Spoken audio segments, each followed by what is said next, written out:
Hello everyone. So today we are going to discuss the topic the harmonic oscillator. Since you have the term harmonic, you need to know that harmonic motion is one of the most important examples of motion in all of the physics. Any vibration with a restoring force equal to Hooke's law is generally caused by a simple harmonic oscillator. And what is that Hooke's law? We will discuss a little bit later. So the harmonic oscillator is a particle in a potential energy well given by Vx is equals to half kx square. It can be seen as the motion of a small mass attached to a string or a particle oscillating in a well shaped as a parabola. So when in exam the question comes that what do you mean by harmonic oscillator, you can write this from the exam point of view. But what role does the harmonic oscillator basically play in quantum mechanics? You need to know that. So almost we know that all potentials in nature have small oscillations at the minimum, including many systems studied in quantum mechanics. In the previous discussions, we have studied that how much potential is used in particle in a box and other derivations. So here harmonic motion plays a fundamental role as a stepping stone in more rigorous applications. And how it came into action, let's see that. In one dimensional case, we have parabolic potential which looks like this, as I have drawn in the graph. The harmonic oscillator basically has only one discrete energy state, which is true for one dimensional particle in a box problem. So here we can imagine this as a particle that is confined to a dimensional box. Here I have tried to illustrate this with a diagram, though not so clear, but enough to make you understand. So here we imagine that a particle is confined inside this dimensional box, and when it further moves from the center, the more it gets pushed to the outer. Now we have to take the reference of classical mechanics of harmonic oscillator here. In classical mechanics, a harmonic oscillator could be represented by a mass on the string moving left and right so that the corresponding differential equation looks like this. And what does the Hooke's law play its role here is that we know that according to Hooke's law, a spring exerts a force which is proportional to its elongation, and since force is gradient of potential, we see that potential is proportional to x square. So here you can see x square is the potential and force is directly proportional to the gradient.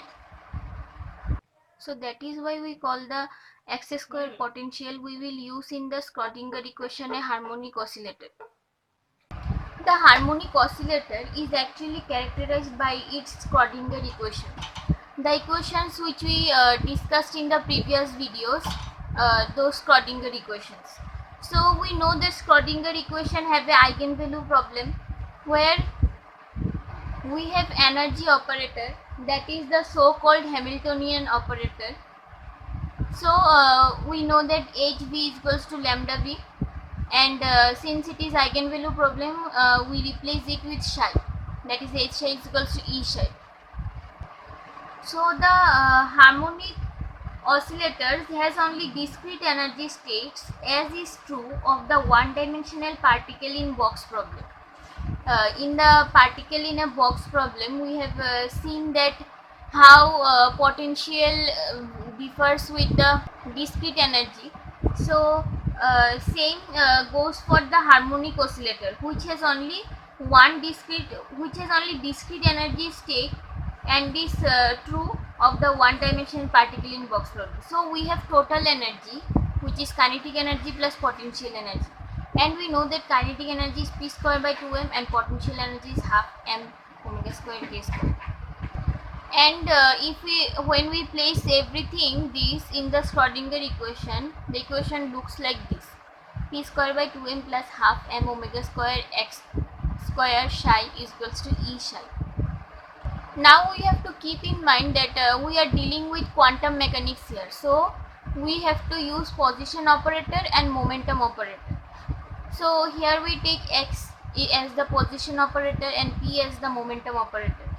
So why this not equal to is given here? Because we cannot exchange the operators like we do in the classical mechanics.